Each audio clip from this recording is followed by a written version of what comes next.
তো আমি তোমার তো ভাইবা ছিল। তুমি তো ক্যাডেট কলেজ অ্যাডমিশন টেস্টে রিটেনে টিকেছিলে এবং তোমার ভাইবা হয়েছে। কবে হয়েছে ভাইবা? কত তারিখে? আমার ভাইবা হয়েছে 27/1/2026। তো তুমি প্রথম থেকে তুমি শেষ পর্যন্ত ভাইবা বোর্ডে যে প্রবেশ করলে এবং চলে আসলে সেই পর্যন্ত একটু বর্ণনা তোমার কাছ থেকে একটু শুনতে যাচ্ছি।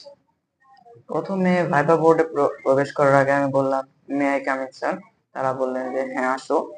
তারপর আমি বললাম আসসালামু আলাইকুম, তারা আমাকে বসতে বললো। তারপর আমি বসে বসে সালাম দিলাম আরেকটা।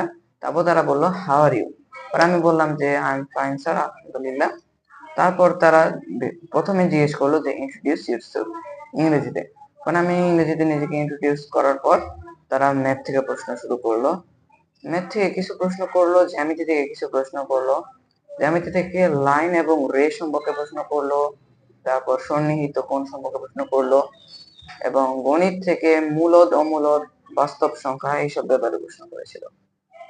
আর আর কোন সাবজেক্টে প্রশ্ন করেছিল? আর বলতে পুরো এক্সট্রা কারিকুলামের উপর একটু বেশি জোর দেয়।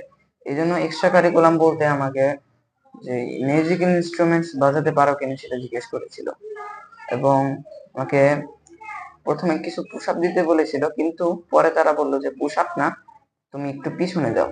পিছনে যাওয়ার পর দেখলাম সেখানে দুটো ম্যাপ রয়েছে। তারা জিজ্ঞেস করলো যে এগুলো কি। আমি বললাম যে একটি ওয়ার্ল্ড ম্যাপ ছিল এবং একটি বাংলাদেশের ম্যাপ ছিল। তারপর তারা সেখান থেকে কিছু দেশ বের করতে বললেন, যেমন জর্ডান, ভেনেজুয়েলা, ইসরায়েল, এগুলো বের করতে বললেন। আমি বের করতে পেরেছিলাম। বাংলাদেশ ম্যাপ থেকে কিছু বললেন, যেমন নড়াইল, বরিশাল, এসব বের করতে বলেছিলেন। তারপর তার কিছুক্ষণ পর আমার প্যারেন্টস ডাকা হলো। তারপর তারা যখন বসলেন, তারপর তাদের সাথে কথাবার্তা বলা হলো যে এই ভাইবা তাকে তারা নাকি নেয় মূলত ক্যাট কলেজের ভিতরে যা হয় সে সম্পর্কে একটা সংক্ষিপ্ত ধারণা দেওয়ার জন্য। কারণ যারা বাহিরে থেকে আসে এবং ক্যাট কলেজের সাথে থাকে না, তারা তো সাধারণত ক্যাট কলেজের ভিতরে যা হয় সে সম্পর্কে বেশি কিছু জানতে পারে না। এই জন্য মেবি তারা এই ভাইবাটা আয়োজন করে। তারা এই কথাই বললো যে ভাইবাটা মূলত না হয় প্যারেন্টসদের ভিতরে যা হয় সে সম্পর্কে ধারণা দেওয়ার জন্য। তারপরে তোমার হচ্ছে ইংলিশ, ম্যাথ আর হচ্ছে এক্সট্রা কারিকুলাম কি প্রশ্ন করেছিল? জি। আর ইয়া আর কি প্রশ্ন করেছিল? আর অন্য সব বিষয় থেকে কোনো প্রশ্ন করেনি, শুধু ম্যাথ, ইংলিশ এবং এক্সট্রা কারিকুলাম প্রশ্ন করেছিল। ইংলিশ থেকে শুধু ওই ইন্ট্রোডিউস ইয়োরসেলফ এটাই বলেছিল? জি। আর কোনো এমনি কোশ্চেন করেন? না, আর ম্যাথ থেকে বেশি প্রশ্ন করেছে। লাস্টে লাস্টে তারা বললেন ঠিক আছে আসো। তারপর আমরা সালাম দিয়ে বের হয়ে গেলাম। আচ্ছা, তোমার পরীক্ষা তাহলে কেমন হয়েছে? তোমার একটু তোমার কাছে শুনতে চাচ্ছি, তোমার পরীক্ষা কেমন হয়েছে? আমার পরীক্ষা আলহামদুলিল্লাহ আমার কাছে ভালোই মনে হয়। আচ্ছা, তুমি 2026 সালে যারা অ্যাডমিশন টেস্ট দিবে ক্যাডেট কলেজে তাদের উদ্দেশ্যে কি বলতে চাও?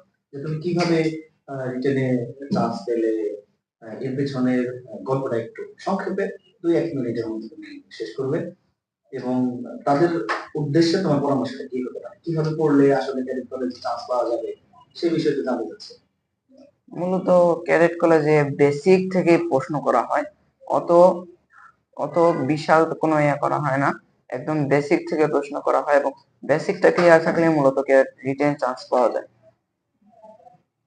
নবীন যে শিক্ষার্থী যারা যারা আছে যারা কলেজে পরীক্ষা দিবে, জি, তাদের উদ্দেশ্যে তাদের তারা গণিত, ম্যাথ ইত্যাদি বেসিকটা ক্লিয়ার করতে পারে এবং বারবার এটা রিভাইজ এবং প্র্যাকটিস করতে পারে। এবং ধন্যবাদ। ভালো থাকো তুমি, তোমার জন্য দোয়া রইলো।